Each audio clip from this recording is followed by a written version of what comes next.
या ठिकाणी कृषी संजीवनी मोहीम सांगता व कृषी दिन 1 जुलै यानिमित्त आजच्या कार्यक्रमाचे मुख्य अतिथी ज्यांनी प्रस्तावित केले ते माननीय श्री अभिनव गोयल साहेब. इथं जवळ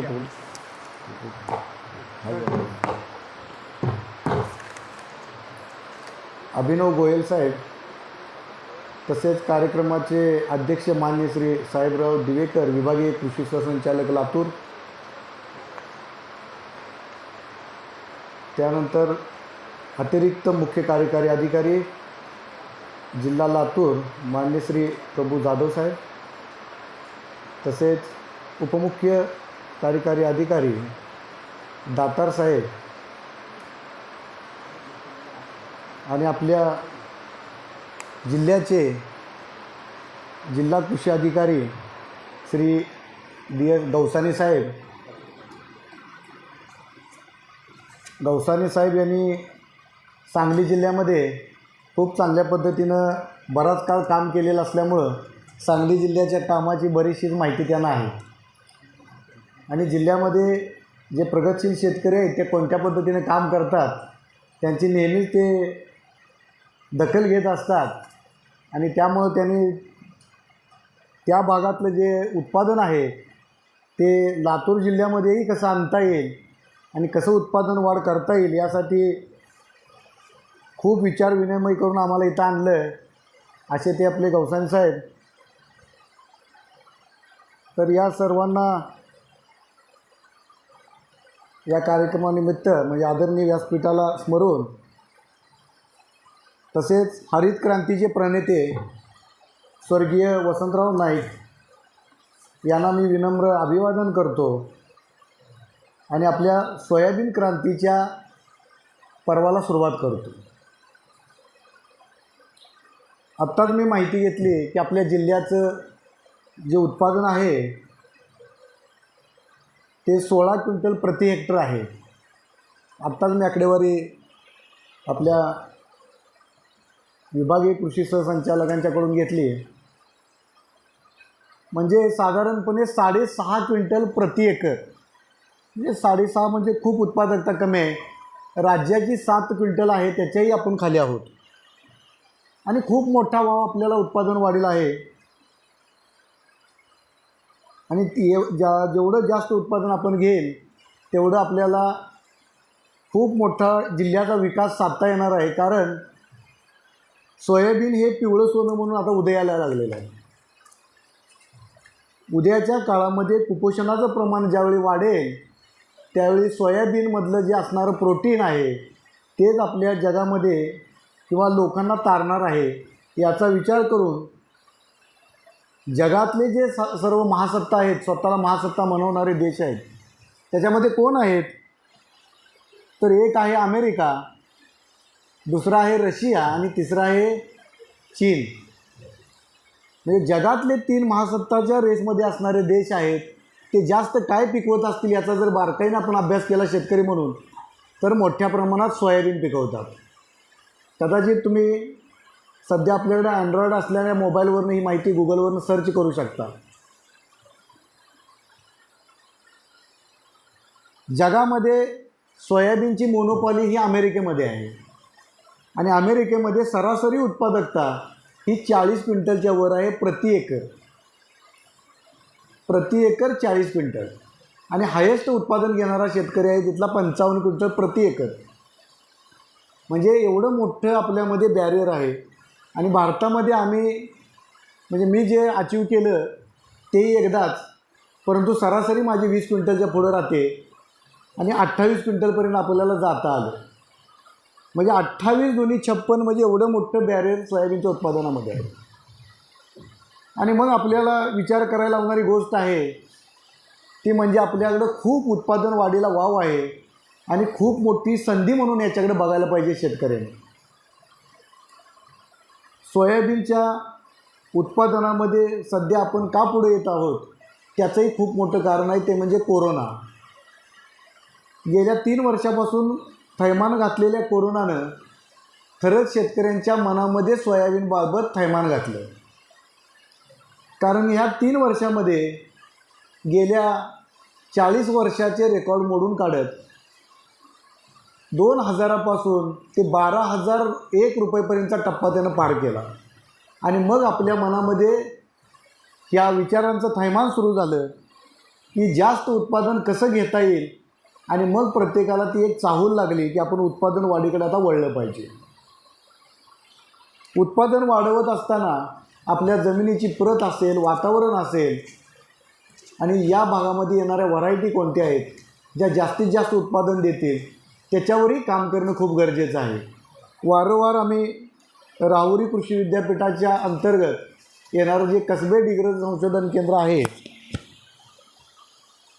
त्या ठिकाणी उत्पादन सोयाबीनचं जास्तीत जास्त कसं घेता येईल आणि जास्तीत जास्त रोगाला कमी बळी पडणाऱ्या व्हरायटी कशा शेतकऱ्यांना देता येतील असं विद्यापीठानं तंत्रज्ञान करावं याबाबत आम्ही वेळोवेळी त्याचा पाठपुरावा करत आहोत. आणि विद्यापीठसुद्धा खूप जोमानं त्याच्यावर काम करत आहे. गेल्या 4 वर्षामध्ये सांगायला आम्हाला आनंद वाटतो की महात्मा फुले कृषी विद्यापीठांतर्गत येणाऱ्या कसबे डिग्रज संशोधन केंद्रातून डॉक्टर मिलिंद देशमुख यांच्या अथक प्रयत्नातून खूप चांगल्या 4 व्हरायटी आपल्या देशाला मिळाल्या आणि त्या सर्व देशामध्ये आता सध्या राज्य करत आहेत. आणि त्यातली सर्वात महत्त्वाचा जो वाण आहे तो म्हणजे KDS 726 फुले संगम, जो तुमच्या लातूरमध्ये खूप पॉप्युलर राहिलेला आहे. आता गेल्या 2 वर्षापासून सतत सोयाबीनमध्ये जी उत्पादन वाढ आहे ती जी दिसून येत आहे त्याच्यामध्ये खूप महत्त्वाचा वाटा या फुले संगम, फुले किमिया आणि फुले दुर्वा अशा 3 व्हरायटीमुळं भविष्यात घडणार आहे.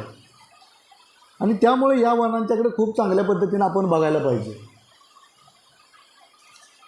ज्यावेळी कोरोना आला हा विषय मध्ये तुमच्या डोक्यात घालणं खूप महत्त्वाचं आहे की कोरोना आल्यानंतर जगातले जे स्वतःला महासत्ता म्हणवतात त्या देशांनी सोयाबीन विक्री बंद करून खरेदी करायला सुरुवात केली. आणि त्यामुळं लक्षात आलं जगाच्या की सोयाबीनमध्ये असं काय आहे की जे देश सोयाबीन विक्री करणारे आज खरेदी करायला लागलेत. कारण कोरोना आल्यानंतर 2 शब्द आपल्या कानावर नेहमी पडायचे, ते म्हणजे आपल्याला रोगप्रतिकारक शक्ती वाढवली पाहिजे, म्हणजे इम्युनिटी पॉवर वाढवली पाहिजे आणि आपल्याला प्रोटीनचं सेवन केलं पाहिजे. मग हे प्रोटीन सगळ्यात जास्त कोणतं अशी वस्तू आहे किंवा कोणतं असं झाड आहे किंवा कोणतं असं फळ आहे की त्याच्यातून जास्त मिळतात. तर मित्रांनो, सोयाबीन हे जगातलं सर्वात जास्त प्रोटीन देणारं व्हेजिटेरियन फूड असणारं असं सोयाबीन हे पीक आहे. आणि म्हणून सोयाबीनमध्ये आपल्याला खूप मोठा वाव आहे. जी आता नवीन पिढी जिममध्ये जाते, बॉडी बिल्डिंग बनवते, या बॉडी बिल्डिंगमध्ये मोठा रोल आहे तो म्हणजे प्रोटीनचा आहे. आणि प्रोटीन कन्झम्पशन केल्यामुळं त्याला तुम्हाला मसल्स असतात, ती मसलची पॉवर आणि रोगप्रतिकारक शक्ती वाढवता येणं शक्य आहे आणि मेंटल ॲबिलिटीसुद्धा वाढवणं शक्य आहे. हे आरोग्य विज्ञानानं सिद्ध केलेलं आहे. कारण जे लोक जिममध्ये जातात ते टीनमध्ये असतं, ते प्रोटीन पावडर असतं आणि बऱ्यापैकी ते सोयाबीनमधूनच कन्झ्युम केलं जातं आणि त्यामुळे याला प्रचंड मागणी जगामध्ये वाढलेली आहे. आणि यासाठी आणि दुसरा रोल जो आहे तो म्हणजे आपल्याला असणारे पोल्ट्री फीड असेल किंवा डुकरांच्यासाठी वापरणारा खाना असेल किंवा गायींच्यासाठी असेल, याच्यामध्ये खूप मोठ्या प्रमाणात फिडर म्हणून सोयाबीनचा वापर होऊ लागलेला आहे. आणि सोयाबीन हे आता महत्त्वाचं नगदी पीक म्हणून तुमच्या भागामध्ये भविष्यात उदयाला येणार आहे. परंतु हे उदयाला येत असताना रोगप्रतिकारक क्षमता असणारी वाण वापरणं खूप गरजेचं आहे. त्याशिवाय आपल्याला उत्पादन खर्च कमी करता येणार नाही आणि उत्पादन अधिकचं घेता येणार नाही. यासाठी आपल्याला त्या विषयावर खूप काळजी घेणं गरजेचं आहे. मित्रांनो, सर्वात महत्त्वाचा विषय आहे तो म्हणजे आपल्याला जमिनीची आपल्या प्रत कशी आहे ते माती परीक्षण करून ठरवता आलं पाहिजे. महाराष्ट्र शासन कृषी विभागाच्या मार्फत प्रत्येक गावामध्ये त्या गावातल्या माती परीक्षणचा सॉईलचा निर्देशांक लावलेला चार्ट आहे आणि त्यानुसार आपल्याला इथून पुढं खतं देण्याची गरज आहे. अतिरिक्त मात्रेमधलं खत हे आपल्याला नुकसानकारक आणि आपल्याला उत्पादन खर्च वाढवणार असं ठरणार आहे. त्यामुळे आपल्याला त्याच्यावर बारकाईनं लक्ष देणं गरजेचं आहे. कारण जमीन जर टिकली तरच आपली शेती पिकणार आहे, नाहीतर पिकणार नाही. आणि म्हणून आपल्याला माती परीक्षण करणं खूप गरजेचं आहे. साधारणपणे आत्ता मी येताना रोडनं बघितलं की आपल्या भागामध्ये असणारी जी जमीन आहे ती काळी कसदार खोलीची अशी मला दिसून आली, जी जमीन माझ्या इथं आहे. फक्त माझ्याकडे मुबलक पाण्याचा स्तोत्र आहे, त्यामुळं मी उपलब्ध पाण्यावर जमिनीमध्ये त्या सोयाबीनचं शाश्वत पीक घेऊ शकतो. सोयाबीन पीक हे असं आहे की गेल्या 35 वर्षामध्ये आपल्याकडे ते पाहुणे म्हणून पीक आलेलं आहे. आणि पाहुणं आल्यानंतर आपण पाहुण्याला सगळा चहापान करतो, तसं भारतातल्या लोकांनी, शेतकऱ्यांनी खूप चांगल्या पद्धतीनं चहापान त्याचं केलं आणि त्याला आपल्याकडं ठेवून घेतलं. ते इतकं ठेवून घेतलं की आज आपल्याला एवढं पॉप्युलर झालं. आणि आज तर उत्पादन वाढ आणि त्याचे जो दर आहे त्यांना आपल्याला खूप मोठी भुरळ घातलेली आहे. त्यामुळे आता इथून पुढं आपल्याला त्या पाहुण्याला कायमचं कसं करून घेता येईल आणि त्या पाहुण्याचा वापर आपल्या घरामध्ये उत्पादन वाढीसाठी कसं करता येईल यावर खूप मोठं काम करणं गरजेचं आहे. आणि त्यामध्ये खूप मोठा आपल्या जिल्हा कृषी अधिकारी यांनी वाटा उचललेला आहे असं मला म्हणायला हरकत नाही. माती परीक्षण केल्यामुळं आपल्याला जमिनीत असणारे उपलब्ध घटक समजता येतील आणि त्यामुळं आपल्याला त्याला नेमकं काय द्यायचं ते लक्षात येईल. सोयाबीन पीक कोणतंही पीक असू दे, त्या पिकाला खायला काय लागतं किंवा काय आवडते हे खूप महत्त्वाचं आहे. त्या पिकाला आवडणारे घटक जर दिले तर 100% ते आपल्याला आपल्या आवडीचं उत्पादन देणार आहे, एवढं लक्षात ठेवायचं. त्यामुळे सोयाबीन पीक हे सगळ्यात महत्त्वाची गोष्ट. हे एक तर डाळवर्गीय पीक आहे, त्याच्यामध्ये प्रोटीन आहे, त्याचे डाळे होतात, म्हणजे हे द्विदलवर्गीय पीक आहे. आणि त्याचबरोबर हे तेलवर्गीय पीक आहे. म्हणजे डाळवर्गीय पिकाला जास्त काय लागतं तर त्याला फॉस्फेट मोठ्या प्रमाणात कन्झम्पशन त्याचं वाढवावं लागतं. ते फॉस्फेट मोठ्या प्रमाणात जमिनीतून खातं. आणि डाळवर्गीय पिकाबरोबर ते तेलवर्गीय पीक असल्यामुळं याच्यामध्ये तेलाच्या वाढीसाठी याच्यामध्ये सल्फरचा वापर करणं गरजेचं आहे, जे सल्फर याच्यामध्ये तेलाचं अधिकचं उत्पादन देणार आहे किंवा तेलाचं पर्सेंटेज वाढवणार आहे. आणि म्हणून सल्फर आणि सुपर फॉस्फेट हे या जमिनीमध्ये आपल्याला त्याला आवडीचं खाद्य दिलं तर ते आपल्या जमिनीमध्ये टिकून राहणार आहे. मी सोयाबीनचं उत्पादन घेत असताना जमिनीची मशागत, जमिनीमध्ये शेणखत असेल, कंपोस्ट खत असेल किंवा बकरी बसवणं असेल, हे केल्यानंतर किंवा ऊसाचं जे पाचट आहे ते कुजवल्यानंतर गेली 20 ते 25 वर्ष झालं माझ्या शेतातलं ऊसाचं पाचट मी कधीही पेटवलेलं नाही. आणि माझ्या जमिनीमधला जो सेंद्रिय कर्ब आहे तो 1.2 पर्यंत मी नेलेला आहे. त्यामुळे जे मी त्या जमिनीमध्ये देतो ते तात्काळ उपलब्ध करून देणारे जे बॅक्टेरिया आहेत त्यांचा काउंट या जमिनीमध्ये वाढलेला असल्यामुळं माझ्या जमिनीमधले जे पीक येतं ते खूप जोमदार आणि प्रतिसाद देणारं असं पीक येतं. आणि म्हणून मला त्याची जी कल आहे तो माझ्या जमिनीचा समजलेला असल्यामुळं मी चांगल्या पद्धतीनं उत्पादन घेऊ शकत आहे. मित्रांनो, सोयाबीनचं उत्पादन घेताना मगाशीच मी सांगितलं की आपल्याला त्या पिकाला काय खायला लागतं, ते कसं द्यायचं. तर मी त्याचा साधा आणि सोपा मार्ग त्याच्यामध्ये शोधलेला आहे की 1 एकराच्या सोयाबीनसाठी एकरी 3 बॅग सिंगल सुपर फॉस्फेट म्हणजे 150 किलो सिंगल सुपर फॉस्फेट दाणेदार, 1 बॅग निंबोळी पेंड म्हणजे खाण्यासाठी लागतं आहे ते सुपर फॉस्फेट लागतं. त्याचबरोबर सुपर फॉस्फेटमधनं गंधकही मिळतो.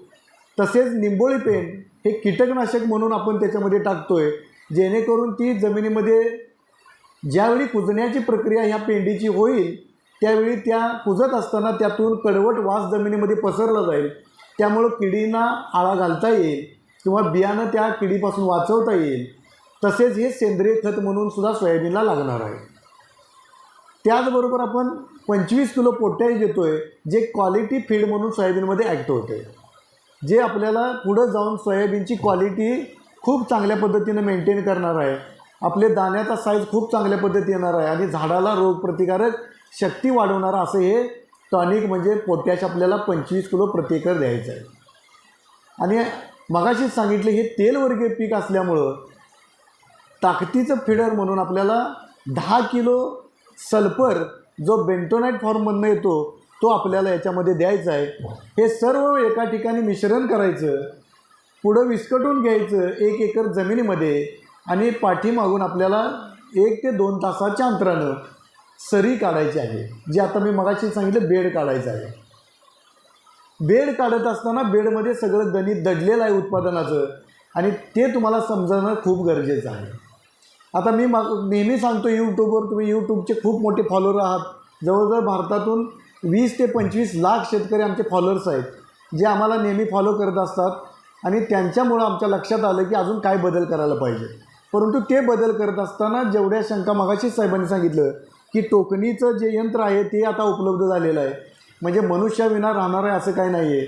त्याचबरोबर सरीवरंबा पद्धत हे बेड रूपाने म्हणजे बीबेप मशीनसुद्धा ते पाडता येतं. हेही आपल्याकडे स्किल आता डेव्हलप झालेलं आहे.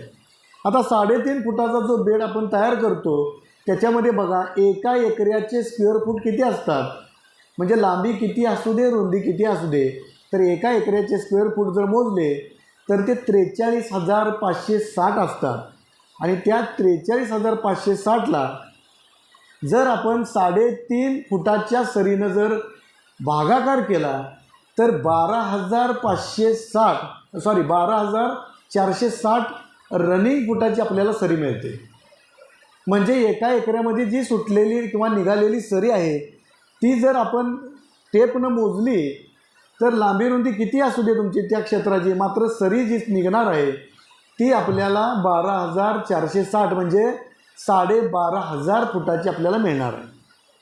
आता या सरीवर आपण मी मगाशी सांगितलं आपण 2 रो लावतो आहे, म्हणजे सरीच्या दोन्ही बाजूनं लावतो आहे, म्हणजे 12,500 फूट गुणुले 2 केलं तर 25,000 फूट आपल्याला टोकणीलायक सरी मिळत आहे. आणि याच्यामध्ये सगळं आपलं गणित दडलेलं आहे. आता या 25,000 फुटामध्ये काय करायचं, तर साधं आणि सोपं गणित आहे की आपण जात निवडत असताना कमीत कमी रोगाला बळी पडणारी, जास्तीत जास्त उत्पादन देणारी आणि आपल्याला जे उत्पादन येणार आहे ते आपल्या मातीमध्ये रुळणारी अशी जात आपण निवडायची आहे, ज्याच्यामध्ये आपल्याला बियाण्याचं प्रमाण कमीत कमी कसं वापरता येईल याचीसुद्धा काळजी घेतली पाहिजे. काही वाण असे आहेत की ते कमी दिवसामध्ये येतील, परंतु त्याचं बियाणं आहे ते 30 ते 35 किलो एकरी वापरावं लागतं. मात्र फुले संगम KDS 726 या वाणाचं बियाणं आम्ही एका एकरासाठी साधारणपणे 15 ते 16 किलोच एकरी वापरतो. मग विचार करा की आपल्याला जी 25,000 फुटाची टोकणीला सरी निघत आहे त्या एका फुटामध्ये 4 रोपं बसवायचे आहेत आपल्याला. किती बसवायचे आहेत? 4 रोपं. म्हणजे 25,000 फूट गुणाकार जर 4 न केलं तर 1,00,000 रोपं एका एकरामध्ये आपण बसवत आहे. आणि मग या 1,00,000 जे रोपं आपण बसवणार आहे याच्यामध्ये जर आपण डॅमेज जर पकडलं 10 ते 15% जर डॅमेज आपल्या रोपांचं पकडलं शेवटपर्यंत, तरीसुद्धा आपल्याला 80,000 रोपं एका एकरामध्ये पहिल्यापासून शेवटपर्यंत उत्पादन देणारी मिळालीच पाहिजेत, तरच आपल्याला एकरी उत्पादन हे 25 क्विंटलचं आपल्याला 20 ते 25 क्विंटल गाठता येणं शक्य आहे. बघा, आपण सरासरी उत्पादकता मी साध्या आणि सोप्यात सांगणार आहे की 80,000 रोपं हे पक्कं गणित आपल्या डोक्यात असलं पाहिजे. त्यासाठी आपल्याला 15 ते 16 किलो बियाण्याचीच गरज आहे. कारण मित्रांनो, हे तुम्हाला पुढच्या गणितावरून लगेच लक्षात येईल की एका रोपाला उत्पादन किती येतं ही पण सरासरी आपल्याला समजणं खूप गरजेचं आहे.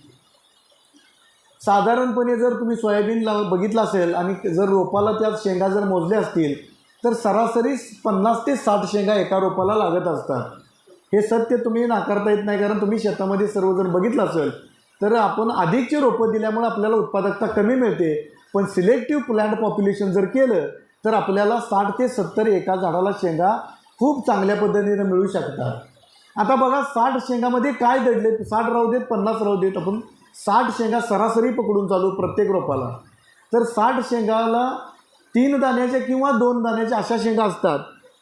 आपण 3 ही सोडू आणि 2 ही सोडू, त्याचा मध्य काढू, 2.5 जर पकडलं तर 60 शेंगा गुणवले जर 2.5 केलं तर साधारणपणे 150 दाणे एका झाडाला आपल्याला भेटले पाहिजे.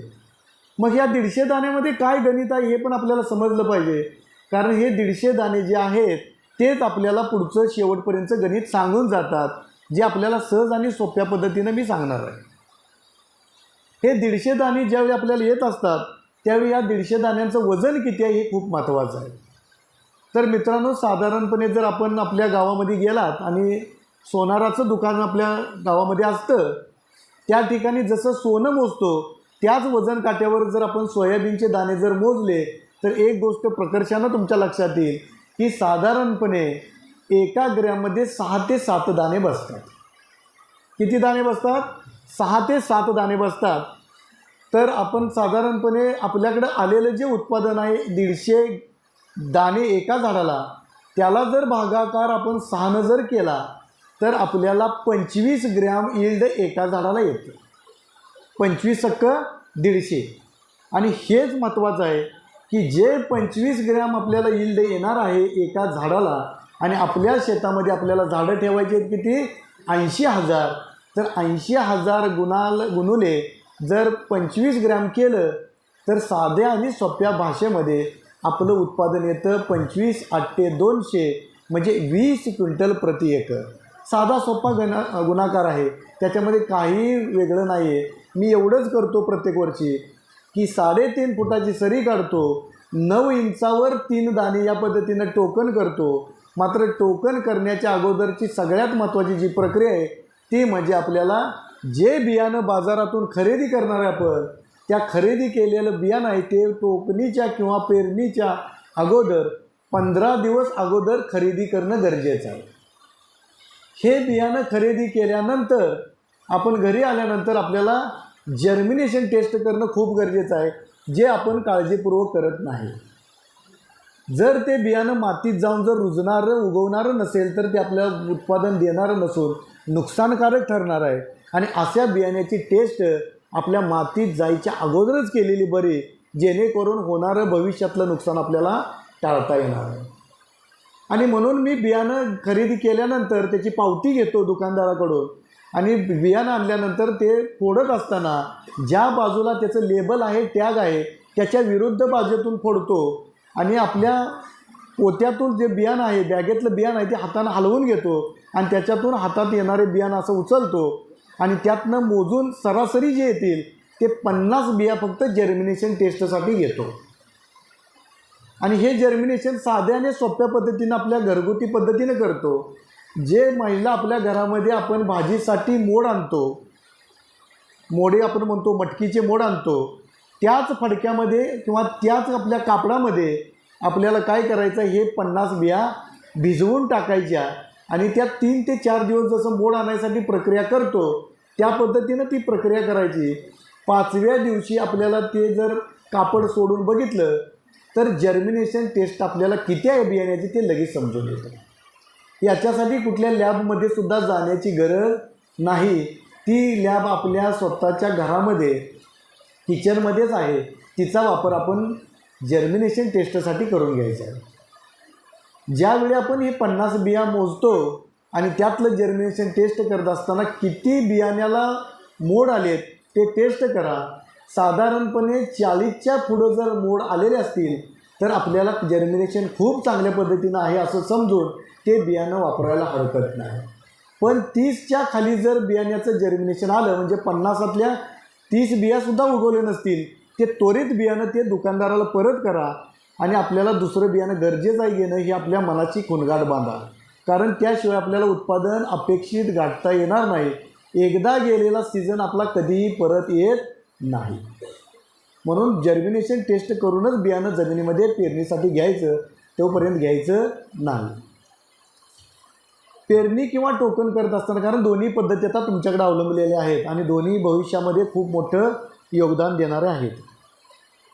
3.5 फुटाची सरी काढलेली आहे. टोकणीसाठी बियाणं जर्मिनेशन टेस्ट करून घेतल्यानंतर बीज प्रक्रिया करणं खूप गरजेचं आहे, जे आपण कधीही करत नाही. परंतु बीज प्रक्रियेमध्ये सगळ्यात महत्त्वाचं उत्पादनाचं जे गणित आहे ते दडलेलं आहे. बीज प्रक्रिया करणं म्हणजे बियाण्यावर संस्कार करणं, बीज संस्करण करणं. बियाण्यावर जेवढे चांगले संस्कार कराल तेवढंच चांगलं उत्पादन येणार, एवढं लक्षात ठेवायचं. जसं मुलांच्यावर चांगले संस्कार पुढची पिढी चांगली, तसं बियाण्यावर संस्कार, तसं आपल्याला पुढचं उत्पादन चांगलं, एवढं लक्षात ठेवलं पाहिजे. बीज प्रक्रियेला दुसरा पर्याय नाही. बीज प्रक्रिया केलीच पाहिजे, त्याला दुसरा ऑप्शन नाही. कारण बीज प्रक्रिया न केल्यामुळं 25% उत्पादनामध्ये घट येते आणि 50% उत्पादन जाण्याची शक्यता बळावते. आणि म्हणून आपल्याला बीजोत्पादन करणं खूप गरजेचं आहे. म्हणजे बियाला बीज संस्करण करणं गरजेचं आहे. म्हणून साधा आणि सोप्या पद्धतीनं आम्ही बीज संस्करण करतो आहे. साधारणपणे सुरुवातीला 15 किलो बियाण्यासाठी म्हणजे 1 किलो बियाण्यासाठी 3 ग्रॅम थायोमिथॉक्झाईन जे कीटकनाशक आहे त्याचा खूप मोठ्या प्रमाणात आता रोल पुढं समोर यायला लागला आहे, जे आपल्याला खोडमाशीपासून वाचवणार आहे पुढं आपल्या पिकाला. त्यासाठी बीज प्रक्रिया थायोमिथॉक्झाईनचं करणं खूप गरजेचं आहे. त्याचबरोबर आपल्याकडे विटावेक्स पॉवर म्हणून जी पावडर मिळते ती बुरशीनाशक म्हणून आपल्याला त्याचीही बीज प्रक्रिया करणं गरजेचं आहे. सुरुवातीला मित्रांनो रासायनिक बीज प्रक्रिया करायची आणि त्यानंतर आपल्याला सेंद्रिय बीज प्रक्रिया करायची आहे, म्हणजे जैविक बीज प्रक्रिया करायची आहे. ही बीज प्रक्रिया करून घेतल्यानंतर बरोबर आपल्याला 1 तासानं आपल्याला PSB, रायझोबियम आणि ट्रायकोड्रामाची बीज प्रक्रिया करायची आहे. 1 किलो बियाण्यासाठी मगाशीच मी सांगितलं की 3 ग्रॅम आणि 3 मिली या पद्धतीनं हे रासायनिक उपचाराचं औषध वापरायचं आहे. आणि PSB, रायझोबियम हे आपल्याला अर्धा किलो तिन्ही आपल्याला वापरायचे आहे. बीज प्रक्रिया बीज संस्करण झाल्यानंतर आपल्याला हे पेरणीला किंवा टोकणीला बियाणं घ्यायचं आहे. टोकणी करत असताना किंवा पेरणी करत असताना 1 फुटामध्ये 4 रोपं बसली पाहिजेत. अशा पद्धतीनंच काळजीपूर्वक आपल्याला पेरणी करायची आहे किंवा टोकन करायचे आहे. मी मित्रांनो 9 इंचावर 4 म्हणजे 75% जर्मिनेशन पकडून 4 बिया टाकल्या तर 3 उगवणार आहेत असं गृहीत धरून आपण त्याच्यामध्ये टोकन करतो. टोकन केल्यानंतर ती तारीख खूप महत्त्वाची आहे, ती लिहून ठेवणं गरजेचं आहे, कारण त्या तारखेच्या शेड्यूलवरच पुढचं उत्पादन अवलंबून आहे. आपण बघा टोकन केल्यानंतर ती तारीख लिहून ठेवतो. टोकणीनंतर 24 तासाच्या आत आपल्याला तण नियंत्रण करणं खूप गरजेचं आहे. ते 24 तास किंवा 36 तास निघून गेले की तण नियंत्रण करण्याची पहिली संधी आपण गमावून बसतो. म्हणून आपल्याला तण नियंत्रण हे 24 तासाच्याच आत केलं पाहिजे. त्याच्यासाठी आपण ऑक्सिफ्लोरोपिन हे तणनाशक 1 एकरासाठी 200 ml पाणी आणि 200 लिटर पाणी आणि 200 ml ऑक्सिफ्लोरोपिन असं त्याचं प्रमाण आहे. स्प्रेइंग करत असताना जमिनीवर चांगली ओल असणं गरजेचं आहे. ओल असताना जर ते स्प्रे करताना ज्या सरीमध्ये किंवा ज्या पेरलेल्या लाईनमध्ये मारायचं आहे त्या लाईनमध्ये चालायचं नाही, कारण हे तणनाशक हे फिल्मिंग किंवा लेअर तयार करणार आहे. हे ज्यावेळी लेअर तयार करतं त्यावेळी ते 48 तास पुढचे हे ॲक्टिव्ह झोनमध्ये असतं आणि ते तणांना वर होऊन देत नाही, जर्मिनेट होऊन देत नाही. मात्र सोयाबीनला कोणत्याही प्रकारचा त्रास देत नाही. सोयाबीन हे चांगल्या पद्धतीने जर्मिनेट होतं, परंतु त्याला प्रतिस्पर्धा करणारं जे तण आहे त्याचं मात्र नियंत्रण जवळजवळ 1.5 ते 2 महिन्यापर्यंत चांगल्या पद्धतीनं करतं. मात्र ते स्प्रेइंग करत असताना काळजीपूर्वक करणं गरजेचं आहे. ही झाली पहिली तण नियंत्रण, म्हणजे पहिल्याच गोष्टीमध्ये आपल्याला बी वाचवायचा आणि दुसऱ्या गोष्टीमध्ये येणाऱ्या बियाचे ज्या समस्या आहेत त्या पहिल्यांदाच म्हणजे तणावमुक्त करून, तण आलं की तणाव वाढतो पिकाचा, म्हणून आपल्याला तण नियंत्रण करणं गरजेचं आहे. आता बघा त्यानंतर 10व्या दिवशी खोडमाशीचा प्रादुर्भाव खूप मोठ्या प्रमाणात होतो. त्यामुळं आपल्याला जवळजवळ 25% उत्पादनामध्ये घट येते. म्हणून आपण खोडमाशीचं नियंत्रण करण्यासाठी पहिला स्प्रे 10व्या दिवशी घ्यायचा आहे. तो काय घ्यायचा तर साधा आणि सोपा आहे. 10,000 ppmचं जे निमार्क आहे ते आपल्याला 2 ml पर लिटर किंवा निमॉईल जे मिळतं निंबोळीचं ऑइल ते आपल्याला 2 ml पर लिटर या पद्धतीनं घ्यायचं आहे. हे दोन्ही आपल्याकडे उपलब्ध नसतील तर आपल्याला क्लोरोपायरिफॉस हे आपल्याला 2 ml पर लिटर याप्रमाणे पहिली फवारणी आपल्याला घ्यायची आहे. आता बघा तुम्ही पहिली फवारणी घेतली पण भागामध्ये प्रचंड मोठ्या प्रमाणात जर खोडकिडीचा प्रादुर्भाव होतो असं वाटलं तर त्वरित आपल्याला त्याच्यापेक्षा जोरदार आक्रमण करणारं असं कीटकनाशक आपल्याला फवारणी करणं गरजेचं आहे. कारण हे प्राथमिक स्वरूपातलं प्रिव्हेंटिव्ह म्हणून वापरणारं आपलं हे कीटकनाशक आहे आणि म्हणून आपल्याला ती काळजी घेणं गरजेचं आहे. पण मी जे सगळं करतो आहे की पूर्वीपासूनच प्रिव्हेंटिव्ह या पद्धतीने शेती करतो आहे. रोगकीड आल्यानंतर जागृत होण्यापेक्षा त्याचा अगोदरच बंदोबस्त केला तर नंतर होणारा वेळ आणि नंतर जाणारा पैसा आपल्याला वाचवता येतो, हे सुद्धा या सोयाबीनच्या शेतीमध्ये काळजीपूर्वक बघितलं पाहिजे. पहिला स्प्रे आहे तो आपला केल्यानंतर 10व्या दिवशी हे झाड आपल्याला वाचवायचं आहे. हे झाड वाचल्यानंतर पहिली जी स्टेज आहे ती आपण झाड वाचवायची पूर्ण केली.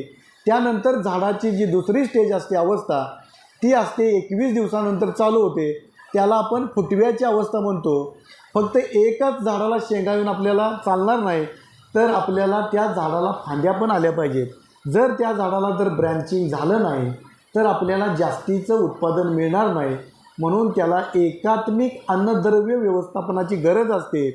त्याच्यामध्ये आपण 19-19-19 5 ग्रॅम प्रति लिटर आणि त्याच्याबरोबर मायक्रोन्यूट्रिएंट चिलेटेड 3 ग्रॅम प्रति लिटर या पद्धतीनं आपली दुसरी फवारणी केली जाते, जी आपल्याला 21 दिवसापासून 42 दिवसापर्यंत पिकाच्या वाढीच्या अवस्थेमध्ये खूप उपकारक ठरते, ज्याच्यामुळं झाडाच्या मुख्य वाढीबरोबर शाखी वाढ चांगल्या पद्धतीनं आपल्याला वाढलेली दिसते.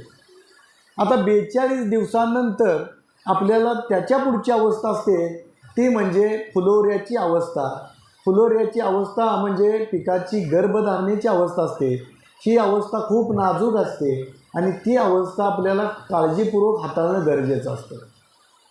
म्हणून मित्रांनो, 42व्या दिवशी आपण शेतामध्ये बघून आलं पाहिजे किंवा फिरून बघायचं शेतामध्ये की झाडाला एखाद दुसरंच फूल लागत आहे. अशी कंडिशन ज्यावेळी दिसते त्याच वेळी आपण काय करायचं तर 12-61-0 7 ग्रॅम प्रति लिटर आणि त्याच्याबरोबर पाने गुंडाळणारी, पाने खाणारी आणि शेंगा पोखरणारे अळीच्या नियंत्रणासाठी क्लोरोसायपर जे आपल्याकडे औषध मिळतं त्याची फवारणी 2 ml पर लिटर या पद्धतीनं आपल्याला करायची आहे. आता बघा तुम्ही या सर्व गोष्टी खूप काळजीपूर्वक जर केल्या तर एक गोष्ट पुढची जी आहे ती प्रकर्षण आपण टाळली पाहिजे. ती कोणती तर 45 दिवसापासून 70 दिवसापर्यंत कोणतीही फवारणी सोयाबीनला करायची नाही. कारण त्याची ही फुलोऱ्याची अवस्था आहे, गर्भधारणेची अवस्था आहे. यामध्ये पिकाला कोणत्याही पद्धतीचा ट्रेस चालत नाही आणि जर आपण अशा अवस्थेमध्ये, नाजूक अवस्थेमध्ये जर त्या पिकावर बऱ्याच प्रकारची औषधं एकत्र मिसळून जर फवारणी केली तर एकतर फुलोऱ्याची अवस्था डिस्टर्ब होण्याची शक्यता असते. त्या पिकाला ट्रेस येऊन ती अवस्था थांबण्याची अवस्था असते. तिसरी गोष्ट, त्या आलेल्या फुलामध्ये हे औषधाचं कॉन्सन्ट्रेशन कितीच आहे हे माहीत नसल्यामुळं फुलगळ होण्याची शक्यता असते. आणि त्या प्लॅन्टमध्ये जे आपण स्प्रे मारतो तो अधिकचा स्प्रे जर फुलामध्ये गेला तर त्या फुलाला नपुसकत्व येण्याची अवस्था असते. किंवा एखाद्या शेंगेमध्ये 3 दाण्याची शेंग जरी असताना एखादा किंवा दुसराच बी तिथं तयार होतो, 2 बिया तिथल्या बाजूला म्हणजे निघून जातात. त्याचं कारण आहे की आपल्याला ही फुलोऱ्याच्या अवस्थेमधली जर स्प्रेंग आहे ते जर तुम्ही केलं तर उत्पादनामध्ये घट येते. म्हणून फुलोऱ्याची अवस्था ही शक्यतो टाळायची आहे. आता बघा 70 दिवसानंतर काय अवस्था येते तर शेंगा भरण्याची अवस्था येते.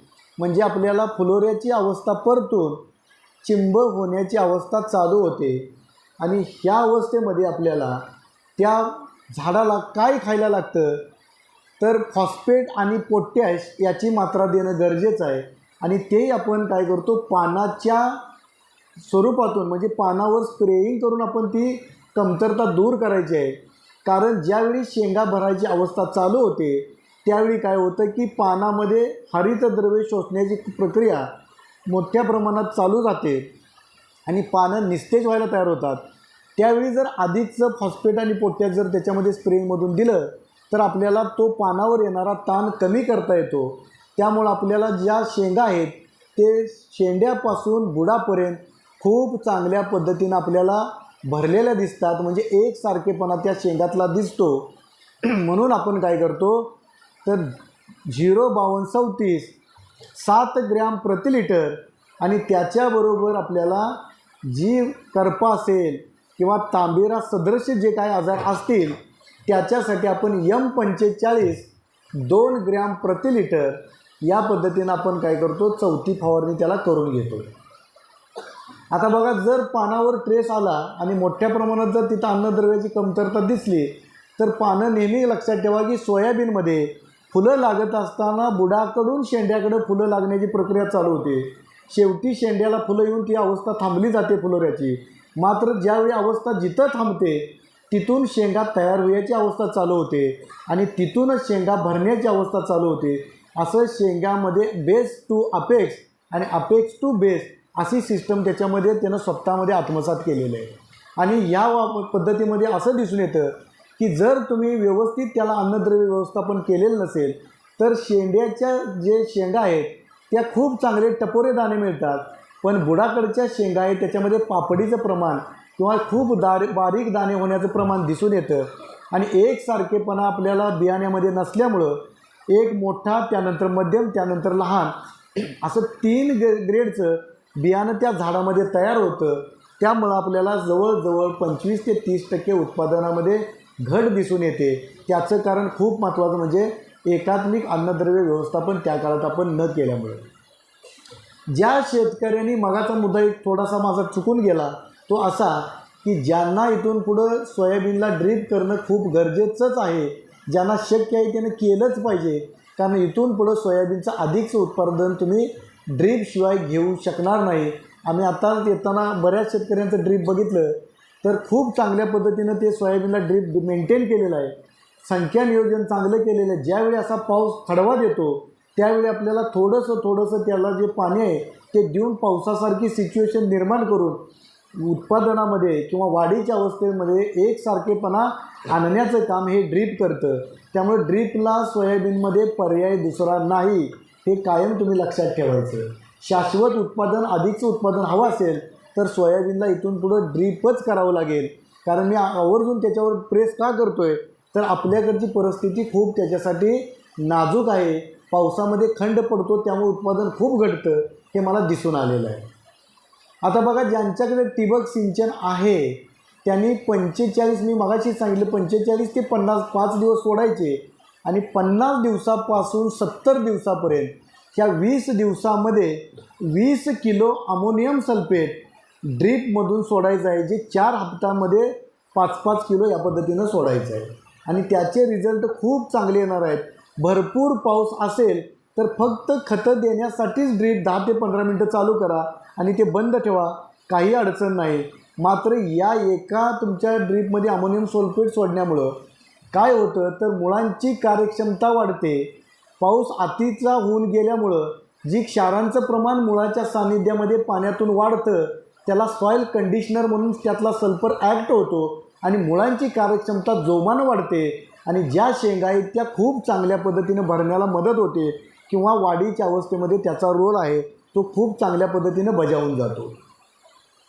आता 70व्या दिवशीचा स्प्रे घेतल्यानंतर 85व्या दिवशी शेवटचा स्प्रे घ्यायचा आहे सोयाबीनला. त्यानंतर कोणताही स्प्रे घ्यायचा नाही.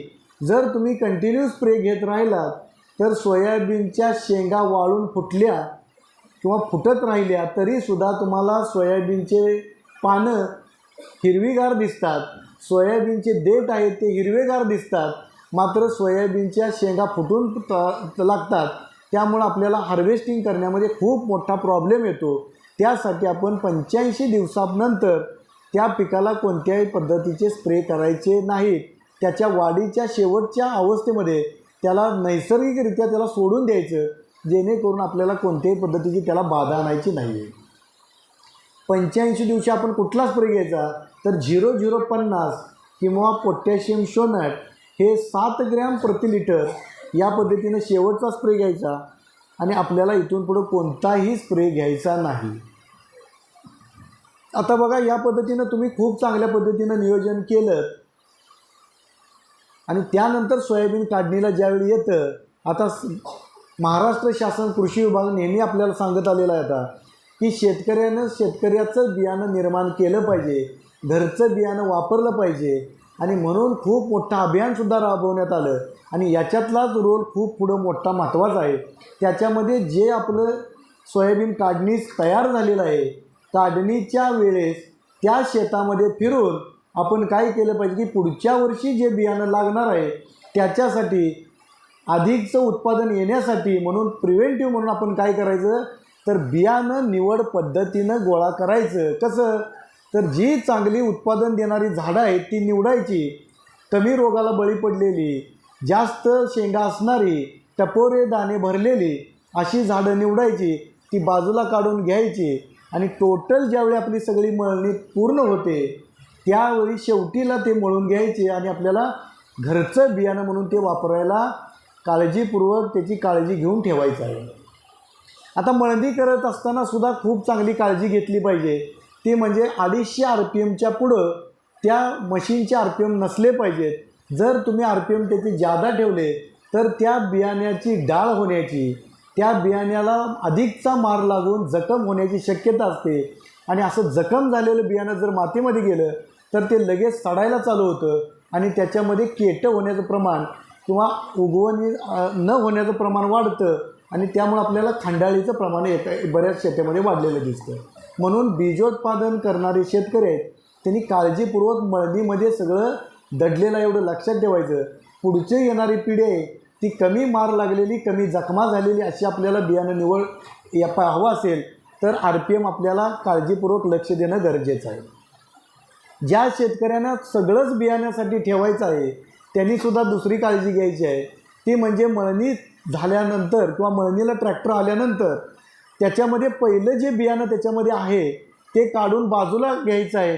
कारण ते कोणत्या जातीचं आहे तुम्हाला माहीत नसतं, कारण बऱ्याच ठिकाणाहून ती मशीन मळणी करून येत असतं आणि आपल्याला बियाण्याची प्युरिटी मेंटेन करणं खूप गरजेचं आहे.